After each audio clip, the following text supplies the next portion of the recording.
नमस्कार। एक तरफ पूरा देश आज गणतंत्र दिवस के जश्न में डूबा है, तो वहीं दूसरी तरफ देश की रक्षा के लिए अपने प्राणों की बाजी लगाने वाले वीर सपूतों को भी याद किया जा रहा है और उन्हें श्रद्धांजलि दी जा रही है।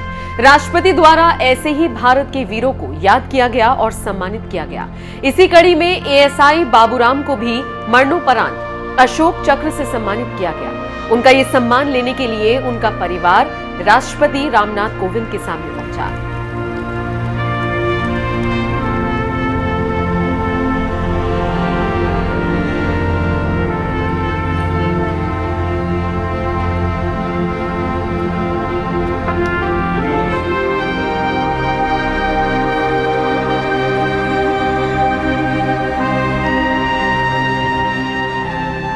आज हम आपको एएसआई बाबूराम की शौर्य गाथा के बारे में बताएंगे, जिसे सुनकर आपका सीना गर्व से चौड़ा हो जाएगा। बाबूराम जम्मू कश्मीर पुलिस में एएसआई के पद पर तैनात थे। कहा जाता है कि बाबूराम आतंकियों पर कहर बनकर टूटते थे। उनकी नजर से आतंकियों का बच पाना मुश्किल ही नहीं, नामुमकिन हो जाता था। पुंछ जिले के मेंढर के रहने वाले बाबूराम बचपन से ही सेना में भर्ती होना चाहते थे।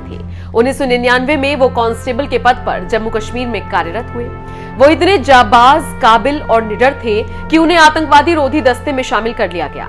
अपने कार्यकाल में बाबूराम ने कई आतंकवादियों को ढेर किया। कहा जाता है अपनी कई मुठभेड़ में उन्होंने लगभग 28 आतंकियों को मार गिराया था। हालांकि 29 अगस्त 2020 को एएसआई बाबूराम आतंकियों से लोहा लेते वक्त शहीद हो गए।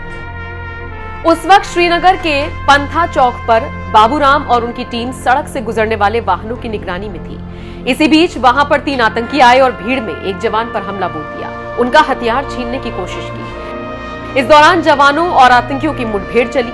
आसपास के लोगों को बचाने के लिए और आतंकियों को सबक सिखाने के लिए बाबूराम अपनी जान की बाजी लगाने से नहीं चूके। इस दौरान बाबूराम ने 3 आतंकियों को मार गिराया। इस मुठभेड़ में बाबूराम भी बुरी तरह से घायल हुए, जिन्हें अस्पताल ले जाया गया, लेकिन अफसोस उन्हें बचाया नहीं जा सका और देश ने अपने इस वीर सपूत को हमेशा हमेशा के लिए खो दिया। बाबूराम की शौर्य गाथा को याद करते हुए उनके नाम अशोक चक्र का ऐलान किया गया था, जो गणतंत्र दिवस के मौके पर उनके परिवार को सौंप दिया गया। 29 अगस्त 2020 को 3 आतंकवादियों ने श्रीनगर में पुलिस और केंद्रीय रिजर्व पुलिस बल के संयुक्त नाका दल पर गोलीबारी करके एक निकट के आवासीय घर में शरण ले ली। संयुक्त दल ने उस मकान की तत्काल घेराबंदी कर एक ऑपरेशनल योजना बनाई, जिसमें श्री बाबूराम एएसआई को आंतरिक घेराबंदी का कार्य सौंपा गया। श्री बाबूराम एएसआई ने उस मकान से निवासियों को रणनीतिक और सफलतापूर्वक बाहर निकाल दिया। समर्पण करने से इनकार करते हुए आतंकवादियों ने छिपकर दल पर गोलीबारी प्रारंभ कर दी।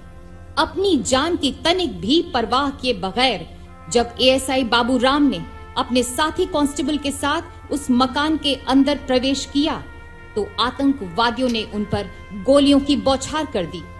एएसआई बाबूराम ने अद्भुत सूझबूझ का परिचय देते हुए न सिर्फ अपने साथी की सुरक्षा की, बल्कि गोलीबारी का वीरतापूर्वक सटीक जवाब भी दिया और शहीद होने से पहले उन तीनों आतंकवादियों को मार गिराया।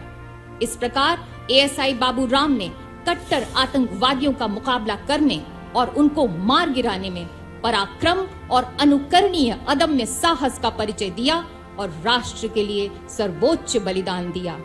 स्वर्गीय एएसआई बाबूराम की पत्नी श्रीमती रीना रानी तथा उनके साथ हैं उनके पुत्र श्री माणिक शर्मा।